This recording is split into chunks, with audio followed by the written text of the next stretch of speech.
وجوب پر قرآن اور حدیث سے دلائل دیتے ہوئے امام سرخسی،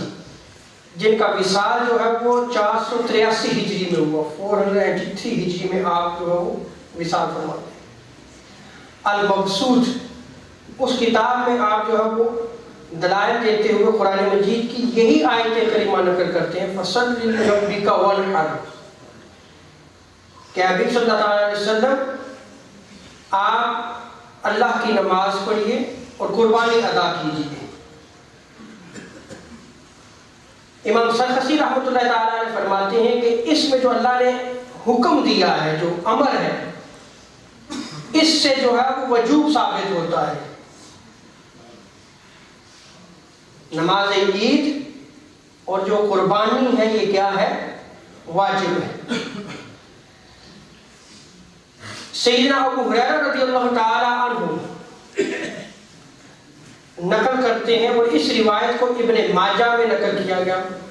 تاریخ بغداد میں بھی اس روایت کو نقل کیا گیا، اور امام ہندی نے کنز العمال میں اس روایت کو نقل کیا گیا۔ ان رسول اللہ صلی اللہ علیہ وسلم قال من كان له سعة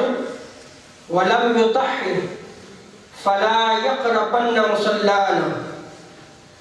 آقا علیہ الصلوۃ والسلام ارشاد فرماتے ہیں کہ جس شخص کے پاس گنجائش ہو، وسعت ہو، اس پر لازم ہے کہ وہ قربانی ادا کرے، اور جو قربانی نہ کرے وہ ہماری عیدگاہ میں نہ آئے، ہماری عیدگاہ میں نہ آئے، کیونکہ اس نے گنجائش ہونے کے باوجود جو ہے وہ قربانی ادا نہیں کی۔ امام سرخسی رحمۃ اللہ تعالیٰ نے اس حدیث مبارکہ کے تحت فرماتے ہیں کہ یہ وعید ڈرایا گیا ہے۔ ایک ہوتی ہے خوشخبری، ایک ہوتی ہے وعید ڈرانا۔ اس میں آقا علیہ الصلوۃ والسلام نے ڈرایا ہے کہ اگر تم نے قربانی ادا نہیں کی تو پھر ہماری عیدگاہ کی طرف نہ آؤ۔ آپ فرماتے ہیں کہ اس سے بھی جو ہے وہ قربانی کا وجوب ثابت ہوتا ہے کہ قربانی ادا کرنا جو ہے وہ کیا ہے؟ واجب ہے۔ حضرت انس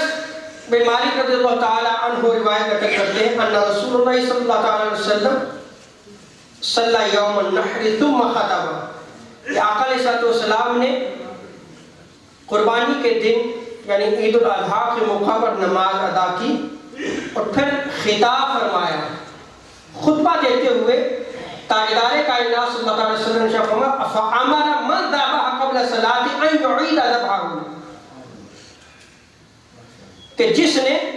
نماز سے پہلے قربانی کو ذبح کر لیا ہے وہ دوبارہ قربانی دے، وہ دوبارہ ذبح کرے۔ اس حدیث مبارکہ کو نقل کرنے کے بعد امام سرخسی رحمۃ اللہ تعالیٰ نے فرماتے ہیں کہ اس حدیث مبارکہ میں فَأَمَرَ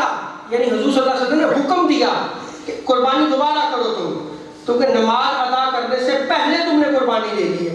تو یہ جو حکم دینا ہے امام سرخسی فرماتے ہیں اور پھر دوبارہ کرو یعنی اس کو قربانی کو دوبارہ دہراؤ، یہ بھی جو ہے وہ قربانی کو واجب کرتا ہے، یہ بھی واجب ہونے کی دلیل ہے۔ یہ جو روایت میں نے نقل کی ہے یہ امام بخاری نے اور امام مسلم نے اس روایت کو نقل کیا، یعنی متفق علیہ روایت ہے۔ ابن ماجہ نے بھی اس روایت کو نقل کیا ہے، مسند احمد بن حنبل اور معجم الکبیر میں بھی اس روایت کو نقل کیا گیا ہے۔ محمد بن سیرین تابعی رحمۃ اللہ تعالیٰ علیہ عظیم تابعی ہیں، اجل تابعین میں سے ہیں، وہ بیان کرتے ہیں کہ میں نے حضرت عبداللہ ابن عمر رضی اللہ تعالیٰ عنہما یعنی عمر فاروق کے جو بیٹے عبداللہ ہے ان سے پوچھا اور قربانی کے متعلق میں نے سوال کیا۔ اس روایت کو امام ترمذی نے جامع ترمذی میں اور ابن ماجہ میں بھی اس روایت کو نقل کیا گیا۔ سالت ابن عمر عن الضحایا اواجبۃ ہی، میں نے ان سے سوال کیا کہ قربانی کرنا جو ہے واجب ہے، ابن عمر سے سوال کیا تو حضرت عبداللہ ابن عمر فرماتے ہیں قال ضحى رسول اللہ صلی اللہ علیہ وسلم والمسلمون من بعده وجرت به السنہ، آپ نے جواب میں فرمایا کہ تاجدار کائنات صلی اللہ علیہ وسلم نے قربانی کی، اس کے بعد مسلمانوں نے قربانی کی اور اس کے ساتھ یہ سنت جاری ہے یعنی یہ سنت جاریہ ہے، مسلمان قربانی کرتے ہیں۔ یہ روایت بھی جو ہے وہ قربانی کے واجب ہونے پر جو ہے وہ دلیل ہے، ایویڈنس ہے۔ حضرت محنب بن سلیم بیان کرتے ہیں، اور اس روایت کو سنن ابو داؤد، جامع ترمذی، سنن نسائی اور ابن ماجہ میں نقل کیا گیا۔ آپ بیان کرتے ہیں کنا وقوفا عند النبی صلی اللہ علیہ وسلم بعرفہ، کہ عرفہ کے مقام پر ہم تاجدار کائنات صلی اللہ علیہ وسلم کے ساتھ ہم نے وقوف کیا، وقوف عرفہ میں تھے ہم،